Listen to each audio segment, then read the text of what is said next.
Bonjour et bienvenue, très heureuse de vous retrouver pour ce nouveau numéro de vendredi 14h, votre magazine de cinéma, juste avant le film de la semaine sur iCinéma.com. Le polar, un genre roi au cinéma, polar, policier ou thriller, ce n'est pas la même chose. Le polar ou film noir est-il une spécialité bien française? Comment a-t-il évolué depuis Les Diaboliques qu'on a vu tout à l'heure? On en parle avec nos invités. François Guéry, il faut voir du polar un peu partout? Oui, d'ailleurs, vous avez cité là que c'était un genre qui corrompait tous les autres. Ça vient, si je me souviens bien, d'un texte d'Alain Cornon, qui était la préface au film noir américain, écrit, qui disait « c'est pas un genre pur, parce que c'est un genre qui corrompt. Quand on veut me le mettre dans une case, moi, en fait, je le trouve partout. Je le trouve y compris dans la comédie, je le trouve même dans le documentaire et tout.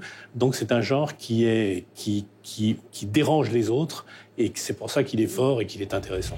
Faire un film policier ou un polar ou un film noir, c'est aussi ça. C'est une façon de faire ses gammes, de se confronter aux autres, à ses propres références, à ses propres goûts. Et puis, il y a l'idée aussi que, entre guillemets, c'est une facilité. Enfin, c'est pas une facilité, mais c'est le polar ou le film noir, c'est aussi une façon de faire passer en contrebande, quelque part, des sujets, des idées qu'on n'arriverait pas à vendre, entre guillemets, autrement. Et ça a toujours été, je pense que ça fait partie aussi de l'histoire du genre, de parler de son époque, dans ce qu'il y a de plus noir de son époque, ou ce qu'on n'a pas forcément envie de le raconter à travers une histoire policière, parce qu'il y a eu un suspense, parce qu'on y parle du bien et du mal, etc. Et que donc on peut parler des zones grises de la société. Beaucoup de réalisateurs ou de scénaristes vont vous expliquer que quel que soit le film qu'ils font, ils y ont mis des ingrédients de polar pour attirer le chaland, parce qu'ils savent que c'est ça qui va plaire aux gens, le côté suspense, et que ça peut rendre attrayant des thèmes qui ne sont pas forcément à première vue.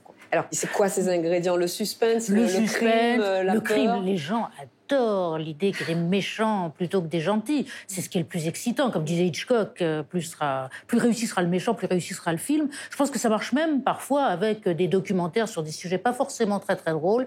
L'idée justement que le spectateur est partie prenante et qu'il enquête en même temps que la personne qui raconte l'histoire.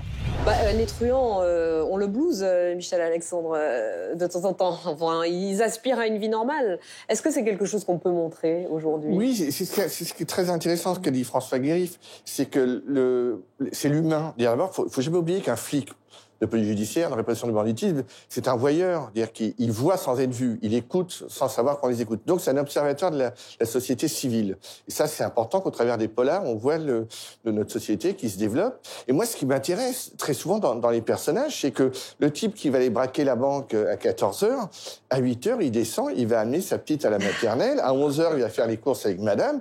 Il a une vie normale de père de famille, sauf qu'à 11h, à 14h, au lieu d'aller au boulot, lui, il prend son calibre, il va braquer. Ça, c'est vachement intéressant. On se retrouve quant à nous la semaine prochaine avec un nouveau plateau de vendredi 14h. Merci à nos invités d'avoir été des nôtres pour parler du polar. Très bon film sur iCinéma.com à vendredi prochain.